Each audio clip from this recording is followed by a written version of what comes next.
आपण पाहताय the Vidarbha news, विदर्भाचा बुलंद आवाज। अमरावतीच्या डफरीन हॉस्पिटल येथे सोमवारी पहाटे आग लागल्याची घटना घडली। डफरीन हॉस्पिटलच्या दुर्घटनेची माजी मंत्री यशोमती ठाकूर यांनी त्वरित जाऊन पाहणी केली। अमरावतीच्या डफरीन हॉस्पिटलच्या नव्या इमारतीतील NICU मध्ये घडलेल्या दुर्दैवी आगीच्या घटनेच्या पार्श्वभूमीवर माजी मंत्री यशोमती ठाकूर यांनी रुग्णालयाला भेट देऊन माहिती घेतली।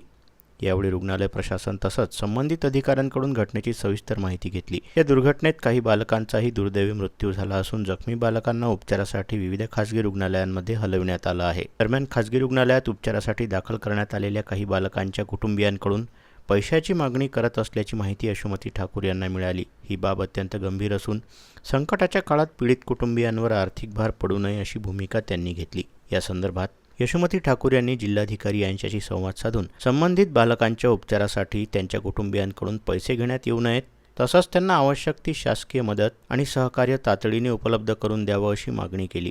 दुर्घटनेतील पीडित कुटुंबियांना शासनानं सर्वतोपरी मदत करावी आणि जखमी बालकांच्या उपचारात कोणतीही आर्थिक अडचण येऊ नये यासाठी प्रशासनानं संवेदनशीलतेनं आणि तातडीनं कारवाई करावी असं यशोमती ठाकूर यांनी स्पष्ट केलं। नाही, आता हे व्हेंटिलेटर ब्लास्ट झालं असं एक्सप्लेनेशन देतात आहे।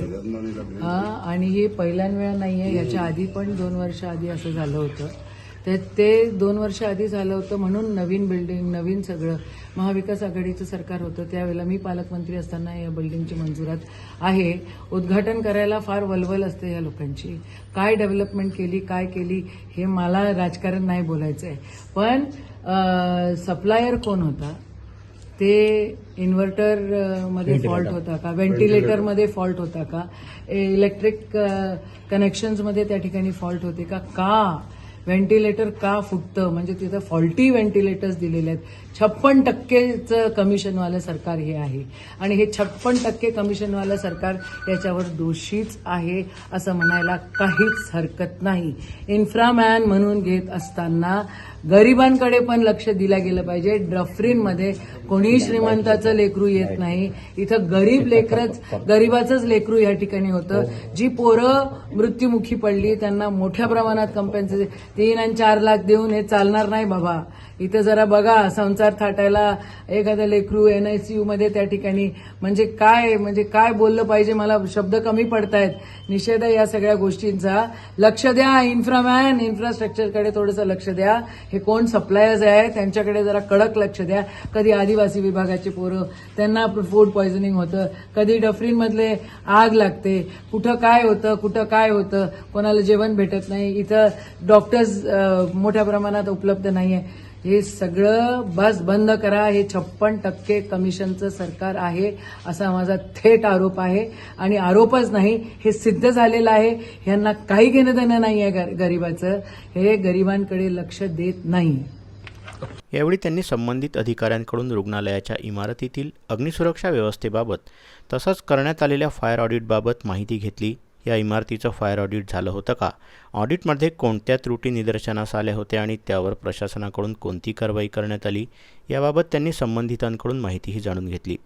यावेळी मिळालेल्या माहितीनुसार इमारतीच्या फायर ऑडिट संदर्भातील बाबी तपासण्याची आवश्यकता असल्याचं स्पष्ट झालं। रुग्णालयासारख्या संवेदनशील ठिकाणी अग्निसुरक्षा उपाययोजनांमध्ये कोणतीही त्रुटी राहता कामा नये। विशेषतः NICU सारख्या विभागात लहान बालकांच्या सुरक्षेच्या दृष्टीने सर्व सुरक्षा यंत्रणा सक्षम आणि कार्यरत असणं आवश्यक होतं। या संपूर्ण प्रकारची सखोल चौकशी करून फायर ऑडिट आणि अग्निसुरक्षा व्यवस्थेबाबत वस्तुस्थिती जनतेसमोर आणावी अशी मागणी यशोमती ठाकूर यांनी केली आहे।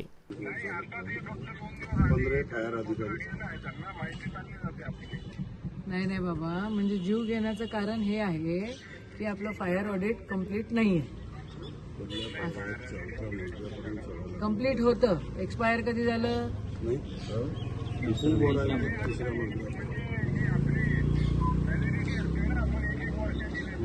तर मग व्हॅलिडिटी 1 वर्षाची असते, तर मग जे संपायच्या आधी 1 महिना आधी आपण का परत व्हॅलिडिटी घेत नाही त्याची?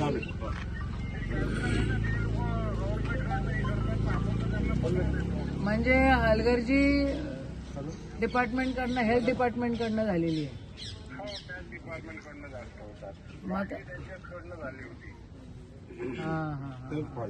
फायर ऑडिट मध्ये फॉल्ट आहे म्हणून दुर्लक्ष होतं, म्हणून हे घटना घडली असं म्हटलं तर नाही असंही नाही म्हणतात. आता इलेक्ट्रिक शॉर्ट सर्किट आहे मॅडम. त्या इलेक्ट्रिक शॉर्ट सर्किट आहे. शॉर्ट सर्किटमुळे काय झालं की त्या हीटमुळे त्या वस्तू ते गरम झाल्या आणि ते फुटल्या समजा.